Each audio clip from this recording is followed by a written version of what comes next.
Breaking చూస్తున్నాం. Dubai జబల్ Ali ఏరియాలో వరుసగా పేలుళ్లు సంభవించాయి.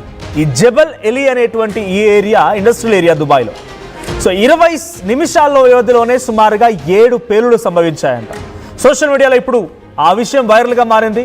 సో ఆకాశంలో దట్టమైనటువంటి పొగలు కమ్ముకొని బాంబుల శబ్దాలతో ఆ ప్రాంతం అంతా దద్దరిల్లిపోయింది. సో బాంబు పేలుళ్ల వీడియోని తీసినందుకు 2 వ్యక్తులకు అరెస్ట్ చేశారు. ఇరాన్ యుఎస్ యుద్ధం నేపథ్యంలో దుబాయ్ టార్గెట్ గా యెమెన్ రెబెల్స్, హౌతీ రెబెల్స్ ఈ దాడికి పాల్పడినట్టు తెలుస్తోంది. అయితే దాడులకి అధికారికంగా ఇంకా ప్రకటన విడుదల చేయలేదు యుఏఈ. పోర్ట్ కి ఆనుకొని ఉన్నటువంటి ఇంధన నిల్వలని, వేర్ హౌస్లని పూర్తిగా కూడా ఈ మంటల్లో చిక్కుకొని దగ్ధం చేశాయి ఆ మిసైల్స్. ఇరాన్ అమెరికా ఉద్రిక్తత నేపథ్యంలో యుఏఈలో హైలైట్ కొనసాగుతోంది. సో ఇక్కడ ఈ విజువల్స్ మీరు చూస్తున్నటువంటి ఆ సంఘటన చూడండి. దుబాయ్లో ఉన్నటువంటి జబల్ అలీ అనేటువంటి ఇండస్ట్రియల్ ఏరియాలో జరిగినటువంటి మిసైల్ అటాక్. అది 20 నిమిషాల వ్యవధిలోనే 7 మిసైళ్లతో అటాక్ చేసింది Houthis. It's not at confirmed Houthis attack చేశారన్నది ఇంకా అఫీషియల్ కన్ఫర్మేషన్ లేదు. బట్ ఈ అటాక్ కి కారణమైంది మాత్రం హౌతీస్ అనేది ఇరాక్ సంబంధించిన ఒక మీడియా సంస్థ రాసుకొచ్చిన వార్తలు మాత్రం చాలా క్లియర్ గా ఉంది. అయితే ఈ వీడియోని, అక్కడ జరిగిన దాడికి సంబంధించిన వీడియోని రికార్డ్ చేస్తున్న ఇద్దరిని కూడా అరెస్ట్ చేశారు. కారణం అమెరికా దుబాయ్ గతంలో ఒక మాట చెప్పుకొచ్చింది. Dubai is called as a heaven city.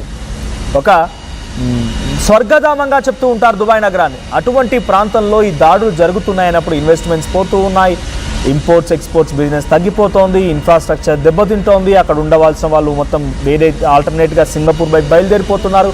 ఇలాంటి ఆల్టర్నేటివ్ ఆప్షన్స్ క్రియేట్ అవుతున్నాయి. కాబట్టి దుబాయ్లో ఏదో జరుగుతోంది, అన్స్టెబిలిటీ ఉంది, అస్థిరత కొనసాగుతోంది, ఏదో హైలైట్ కొనసాగుతుంది. బాంబులు పడుతూ ఉన్నాయి, ప్రాణాలు పోతూ ఉన్నాయి, ఇన్ఫ్రాస్ట్రక్చర్ దెబ్బతింటుంది, హాస్పిటల్స్ కుప్పకూలిపోతున్నాయి, టూరిజం దెబ్బతినిపోతోంది, హోటల్స్ అన్ని పగిలిపోతున్నాయి, ఎయిర్పోర్ట్ల మీద దాడి జరుగుతోంది, అంతా ధ్వంసమవుతోంది అనేటువంటి ఇటువంటి వార్తలు సో ఇన్వెస్ట్మెంట్స్ని, జరుగుతున్నటువంటి ఆ పరిణామాల్ని దెబ్బతీస్తోంది. కాబట్టి దుబాయ్ ఒక డెసిషన్ తీసుకుంది. ఏదైనా సరే దుబాయ్లో ఎటువంటి అటాక్ జరిగినా సరే, ఏం జరిగినా సరే ఆ వీడియోలు చిత్రీకరించి సోషల్ మీడియాలో పెట్టడం కానీ, వీడియోలు చిత్రీకరించడం కానీ ఒక బిగ్గెస్ట్ క్రైమ్గా భావిస్తోంది దుబాయ్ గవర్నమెంట్. అందుకే ఎవరైనా వీడియోలు తీస్తే వాళ్ళని వెంటనే అరెస్ట్ చేస్తోంది. సేమ్ రాత్రి జరిగినటువంటి ఆ దాడిలో కూడా మిసైల్ పడ్డటువంటి ఆ సిచ్యువేషన్ చూసి, ఆ నల్లని పొగలు కమ్ముతున్నటువంటి ఆ సిచ్యువేషన్, ఆ మిసైల్ దాడిని, ఆ శబ్దాలను వినిపించడానికి ఒక వ్యక్తి వీడియోలు తీస్తూ ఉంటే, ఇద్దరు వీడియోలు తీస్తూ ఉంటే ఆ ఇద్దరిని అరెస్ట్ చేసి పోలీసు అదుపులోకి తీసుకున్నారు. Because they don't want to exhibit, దాన్ని అక్కడ జరిగిన పరిణామాల్ని ఎగ్జిబిట్ చేయడానికి దుబాయ్ ఏమాత్రం సిద్ధంగా లేదు అనేటువంటి నినాదం ఇవ్వడం కోసమే ఇటువంటి పరిణామం.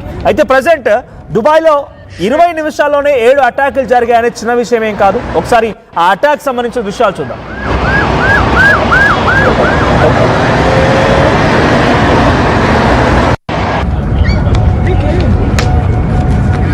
Shit.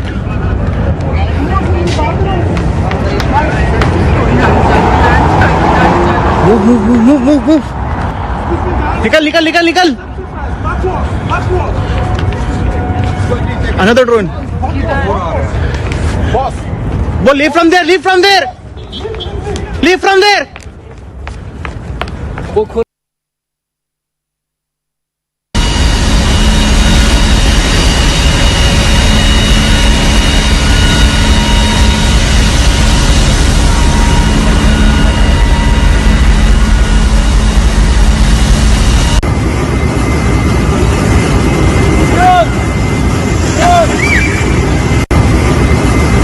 ये ड्रोन जा रहा है, आप लोग देखिए।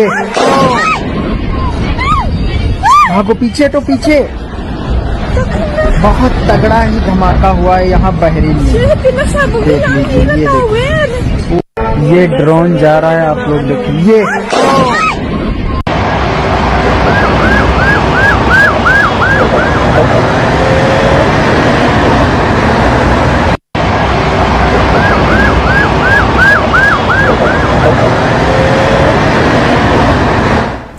సో ఇవి ఆ శబ్దాలు. సో ఇక్కడ ఆ 2 వ్యక్తులను అరెస్ట్ చేసిన తర్వాత కూడా కొన్ని వీడియోలు బయటకు వచ్చాయనంటే ఇరాక్ మీడియా రాసుకొచ్చిన కథనం. సో దాంట్లో ఏముంది, ఇరాక్ మీడియా ఏం రాసుకొచ్చిందనంటే, Iraq's news outlet have claimed that the missile attack was launched on the United Arab Emirates from Yemen నుంచి అటాక్ జరిగింది యుఏఈ మీద అనేది ఇరాక్ మీడియా సంస్థ రాసుకొచ్చినటువంటి వార్త. So the ongoing US-Iran war నేపథ్యంలో ఈ ఒక యుఏఈ డెఫినెట్గా అమెరికాకు సపోర్ట్ చేస్తున్న భావనలో మొదటి నుంచి ఇరాన్ ఉంది. మరి ఇరాన్కి దుబాయ్ అటాక్ చేయలేదు కదా, ఎమెన్స్ అటాక్ చేశారు కదా అంటే ఎమెన్స్లో ఉన్నటువంటి Houthi rebels they are nothing but the Iran's proxy country. So Emirati media అనేటువంటి ఒక మీడియా సంస్థ నుంచి వచ్చినటువంటి కథనం ఇది. So NSA thermal imagery meanwhile indicating a fire erupted at a warehouse adjacent to the port that was used for fuel storage and transfer.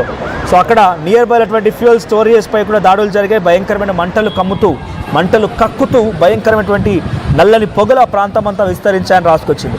No casualty or damage figures from the incident were immediately available. అక్కడ జరిగినటువంటి మరణాల సంఖ్య కానీ గాయపడ్డ వారి సంఖ్య కానీ ఏదైనా ఫిజికల్ డ్యామేజ్ రూపంగా ప్రాపర్టీ వాల్యూ కానీ ఇంకెక్కడ కూడా అఫీషియల్ అనౌన్స్ చేయలేదనేది దీంట్లో చెప్తూ ఉన్నారు. సో సోషల్ మీడియాలో సర్క్యులేట్ అవుతున్న ఈ వీడియోలు ఇప్పుడు దుబాయ్పై అటాక్ జరిగిందనడానికి ఒక నిదర్శనంగా ఉంది. కానీ దీని తాలూకు ఎటువంటి అఫీషియల్ నోట్ కానీ అటు దుబాయ్ నుంచి లేదు, ఇటువైపు యెమెన్ హౌతీల నుంచి కూడా లేదు. ఇకపోతే జబల్ అలే లొకేటెడ్ రఫ్లీ 25 miles to the south west of Dubai city centre. Jebel Ali అనేటువంటి ఈ ఇండస్ట్రియల్ ఏరియా 25 కిలోమీటర్ల దూరంలో ఉంటుందంట సౌత్ వెస్ట్ దుబాయ్ సిటీకి 25 కిలోమీటర్ల దూరంలో ఉంటుంది. It is the home to the artificial palm Jebel Ali and a free trade zone next to the world's largest man made harbour. So international shipping can flow freely. Jebel Ali అనేటువంటి industrial ఏరియాకి సమీపంగా ఒక port కూడా ఉంది. So ఆ port దగ్గర నుంచి రకరకాలుగా ఇంపోర్ట్ అండ్ ఎక్స్పోర్ట్ జరుగుతూ ఉంటాయి. దీంతో పాటుగా artificial archipelago palm jalebi, so free trade next zone. So ఇవన్నీ కూడా ఒక కీలకమైన ప్రాంతం అని చెప్పడానికి దాని గురించి డిస్క్రైబ్ చేసిన మాటలు ఇవన్నీ కూడా. సో జబల్ అలీ అనేటువంటి ఈ ప్రాంతం చాలా కీలకమైంది. నియర్ బైలో ఒక పోర్ట్ కూడా ఉంది. ఆ పోర్ట్ ద్వారా ఇంపోర్ట్స్ ఎక్స్పోర్ట్స్ జరుగుతూ ఉంటాయి. ఒక ఆయిల్ రిజర్వ్ ఫ్యాక్టరీ ఉంది, ఆయిల్ రిజర్వ్ సంబంధించినటువంటి ఫ్యాక్టరీ ఉంది. ఇంకొక నియర్ బైలో ఇంకొక బిగ్గెస్ట్ ఇండస్ట్రీ ఉంది.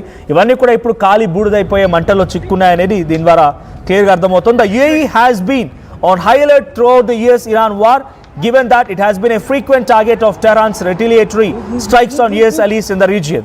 సో మేము ఎప్పుడు కూడా టార్గెట్ అవుతామనేది ముందుగానే దుబాయ్ భావించిందట. ఆ విషయాన్ని కూడా ఆ అంశంలో ప్రస్తావించారు. సో ఎప్పటికైనా మేము టార్గెట్ అవుతాం బికాస్ యుఎస్ అమెరికా వార్ జరుగుతున్న పరిణామాలలో డెఫినెట్గా ఆ రిటిలియేషన్లో భాగంగా అమెరికాపై డైరెక్ట్ అటాక్ చేయలేక మేమే వాళ్ళ టార్గెట్ అవుతామనేది మాకు మొదటి నుంచి కూడా తెలుసు అనేది ఆ వార్తలో రాసుకొచ్చిన అంశం. సో దుబాయ్ కూడా బహుశా అదే భావిస్తూ ఉంటుంది. The heaven city is now become a big city of Iran's target continuously with missiles. So మిసైళ్లతో కంటిన్యూస్గా దాడి చేయడానికి ఒక హెవెన్ సిటీ ఇప్పుడు ఒక టార్గెట్ అయిపోయింది ఇరాన్ దేశానికి అనడానికి ఒక బిగ్గెస్ట్ ఎగ్జాంపుల్ ఇది.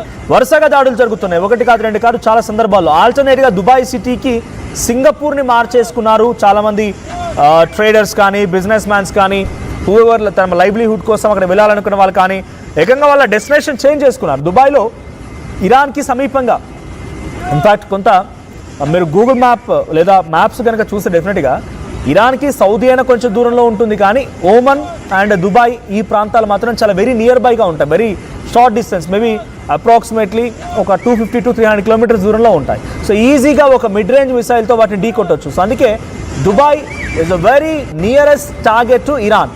సో డైరెక్ట్గా అమెరికాపై అటాక్ చేయకపోయినా అమెరికాకు సంబంధించినటువంటి మిత్రత్వంలో ఉన్నటువంటి దుబాయ్పై అటాక్ చేయడం మాత్రం చాలా తేలికపాటి, అందుకే అటాక్స్ జరుగుతూ ఉన్నాయి. సో చాలామంది ఏమంటున్నారంటే ఇక్కడ కామెంట్ చూశాను, నేరెళ్ళ గిరిప్రసాద్ గారు అంటే ఫేక్ అని కామెంట్ చేశారు. నేనేమంటున్నానంటే ఇఫ్ ఎట్ ఆల్ పాసిబుల్ మీరు ఒకసారి కనుక మా స్మార్ట్ ఫోన్ చేతిలో ఉంటే గూగుల్లో ఒక టైప్ చేయండి, 7 blasts in 20 minutes video shows explosion in Dubai amid Iran war. So at least ఈ టైప్ చేయండి, 7 blasts in 20 minutes అని టైప్ చేయండి. డెఫినెట్గా మీకు దానికి సంబంధించిన news articles, international news articles అన్నీ కూడా వచ్చే అవకాశం ఉంది.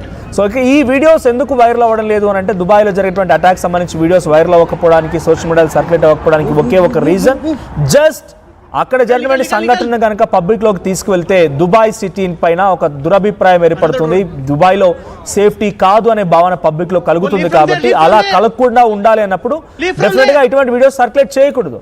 ఇదేమవుతోంది, వన్స్ ఒకసారి సర్క్యులేషన్ అయిన తర్వాత మిస్యూజ్ అవుతోంది, రకరకాలుగా స్ప్రెడ్ చేస్తున్నారు. దుబాయ్లో ఏదో జరిగిపోతుందని, ఇన్స్టెబిలిటీ ఉందని, ఎకనామికల్ క్రైసిస్ ఉందని రకరకాలుగా మిస్స్ప్రెడ్ అవుతోంది కాబట్టి, మిస్లీడ్ అవుతోంది కాబట్టి దుబాయ్ గవర్నమెంట్ ఇట్ సెల్ఫ్ వాళ్ళు ఏం చేశారు, they want to restrict the type of video shootings and they would like to restrict the video circulations, fact check లేకుండా లేకుంటే ఫేక్ సర్క్యులేట్ అవ్వకుండా కంట్రోల్ చేయాలనుకుంటారు. But it's authentic news from Iraq media, Emirati media నుంచి and చాలా national channel నుంచి వచ్చినటువంటి కథనం. దీని వెనుక ఎటువంటి దురభిప్రాయం కానీ ఫేక్ అని కొట్టుకోవడానికి అంత ఈజీగా లేదు. ఆర్టీ 1కి 4 సార్లు ధృవీకరించుకున్న తర్వాతనే ఈ వార్తను మీకు ప్రచురిస్తోంది. సో ప్రజెంట్ దుబాయ్ జబెల్ అలీ అనేటువంటి ఆ ఇండస్ట్రీ ఏరియాపై జరిగినటువంటి అటాక్ 20 నిమిషాల్లో 7 మిసైల్ దూసుకొచ్చి చాలా భయంకరమైనటువంటి